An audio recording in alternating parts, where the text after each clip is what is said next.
सोचिए अगर आपके लैपटॉप में सिलिकॉन चिप ही ना हो। वेल साइंटिस्ट ये ऑलरेडी रिसर्च कर रहे हैं, वो भी बैक्टीरिया के साथ में।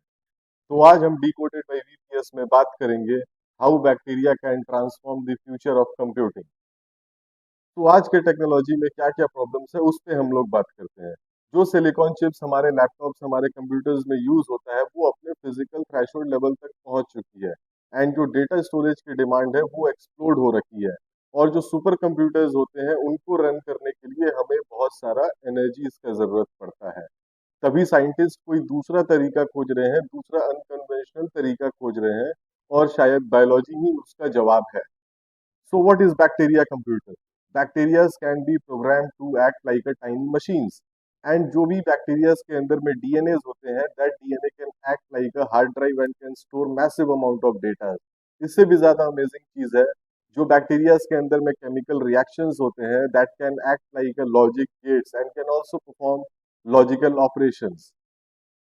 रियल वर्ल्ड में डीएनए कंप्यूटिंग के ऊपर में ऑलरेडी रिसर्च चल रहा है हार्वर्ड एंड एमआईटी में। 1 gram of DNA can store 215 petabytes of data. और ये जो डेटा स्टोरेज वाला प्रॉब्लम है वो हमारा इजीली रिजॉल्व हो जाएगा। एंड ये मेडिकल साइंस को हिला के रख देने वाला है, क्योंकि DNA computing can easily help us to find the disease in human body. Technologies के अपने कुछ एडवांटेजेस होते हैं एंड कुछ चैलेंजेस होते हैं। तो डीएनए कंप्यूटिंग में एनर्जी एफिशिएंट रहेगा। जैसे हम लोग को डेटा सेंटर्स में ह्यूज एनर्जी कंजम्पशन होता है, डीएनए कंप्यूटिंग में एनर्जी कंजम्पशन नहीं होता है। और स्टोरेज हम लोग को मैसिव मिलेगा डीएनए कंप्यूटिंग में। 1 gram of DNA can store 215 petabytes of data, as I discussed earlier with you.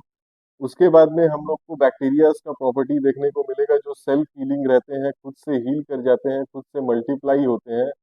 ये एडवांटेजेस रहेंगे। एडवांटेजेस के साथ में कुछ कुछ चैलेंजेस भी होंगे। जैसे ये सिलिकॉन चिप से अगर आप इनको कंपेयर करोगे तो इनका स्पीड काफी कम रहेगा as compared to silicon chip.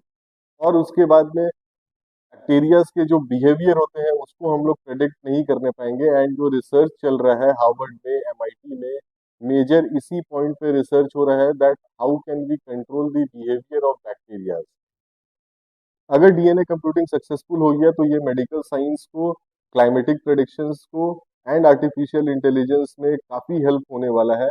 Medical science को ये बिल्कुल चेंज कर देगा। As I told earlier, we can easily see and identify the disease in human body with the help of DNA computing.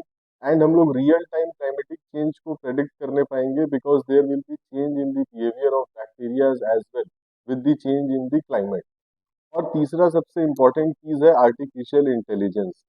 तो हम लोग आगे चल के हाइब्रिड सिस्टम देख सकेंगे अगर डीएनए कंप्यूटिंग सक्सेसफुल होता है तो, वेयर इन सिलिकॉन चिप भी रहेगा एंड बैक्टीरियाज भी रहेगा। तो both live and digital computer हम लोग को आगे मिल सकता है। तो मुझे ऐसा लगता है कि डीएनए कंप्यूटिंग आपके कंप्यूटर्स एंड लैपटॉप्स को रिप्लेस नहीं करने वाला है in near future, but definitely they are going to revolutionise the way of our thinking about medical science, datas and technology. तो अगर आपको ये फैसिनेटिंग लगा है तो hit like and subscribe button.